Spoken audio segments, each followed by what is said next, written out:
Cliffs of Moher, Ireland. The Cliffs of Moher, located on the western coast of Ireland, are some of the most famous sea cliffs in the world.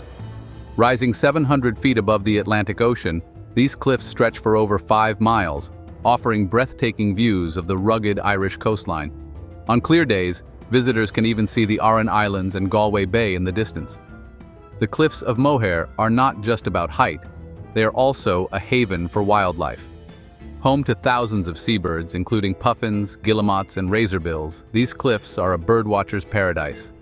The cliffs also feature several well-maintained walking paths, where you can experience the dramatic landscape up close, feel the wind whip through your hair, and hear the crashing waves below. One of the best spots to take in the view is O'Brien's Tower, a small, round stone tower perched at the highest point of the cliffs. From here, you'll get a panoramic view of the breathtaking scenery. Whether you're a nature lover, an adventurer, or simply looking for a moment of tranquility, the Cliffs of Moher are an unforgettable destination.